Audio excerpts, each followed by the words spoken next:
मंडळी, पुराणांमध्ये तुळजाभवानीला फळे तसेच देवीच्या आवडीचा नैवेद्य देण्याची प्रथा आहे. मग देवीला लिंबाची माळ अर्पण करण्याची प्रथा कुठून आली? तर ही प्रथा लोकपरंपरेतून आली आहे, पुराणातून नाही. म्हणजेच लिंबाची माळ पुराणामध्ये नाही, पण देवीवरची श्रद्धा मात्र पुराणातही आहे. लिंबूसारख्या वस्तूंचा वापर ऊर्जा शुद्धीकरण प्रतीक म्हणून विकसित झाला आहे. वाईट शक्ती नष्ट करणारी देवी म्हणून भक्त देवीकडे बघतात. भक्त स्वतःचे रक्षण मागण्यासाठी ही माळ देवीला अर्पण करतो. भक्त जसे विविध वस्तू देवीला अर्पण करतो, जसे फळे, फुले, नैवेद्य इत्यादी, तसेच लिंबूही त्याच परंपरेत आलं. देवी भागवत पुराणानुसार देवीला सर्वशक्तिमान, जगदंबा, रक्षण करणारी म्हटलं जातं. म्हणजेच तुळजाभवानी ही रक्षण करणारी शक्ती आहे आणि लिंबाची माळ ही भक्ताच्या संरक्षणाची श्रद्धा आहे.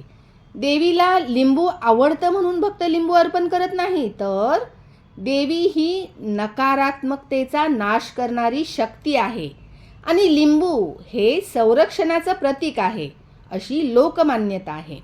लिंबू नकारात्मक ऊर्जा शोषणारा घटक आहे. मंत्रोपचारात याचा वापर होतो. म्हणजेच लिंबू हा नकारात्मक ऊर्जा शोषून भक्ताचे शुद्धीकरण, संरक्षण करतो.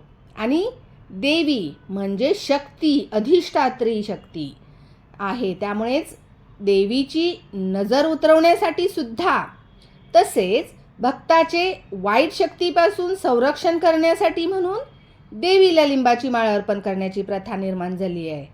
लिंबाची माळ अर्पण केल्याने देवी त्या भक्ताचे रक्षण करते, त्याच्यावर येणाऱ्या संकटाचे निवारण करते आणि दैनंदिन जीवन जगण्यासाठी त्या भक्ताला शक्ती, बळ देते, अशी लोकमान्यता आहे.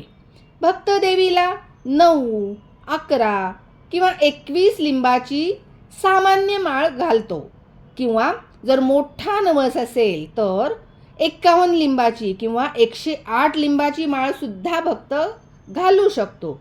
लिंबाच्या संख्येपेक्षा त्या भक्ताची भावना महत्त्वाची असते. त्यामुळे त्याला मनाला आधार आणि संरक्षणाची भावना मिळते आणि भीती, ताण आणि नकारात्मक विचारांपासून देवीचे भक्त, म्हणजे नकारात्मक विचार येण्यापासून देवीचा जो भक्त आहे तो लांब राहतो, दूर राहतो. तसेच वाईट नजर, दृष्ट, मानसिक ताण, भीती, अस्वस्थता किंवा घरातील सततचे वाद किंवा अडथळे, कामात वारंवार येणारे अपयश, नकारात्मक वातावरण, उदास असणारी ऊर्जा घरामधली, या नकारात्मक प्रभावापासून भक्ताचे रक्षण होते. देवी रक्षण करते, अशी धार्मिक श्रद्धा आहे.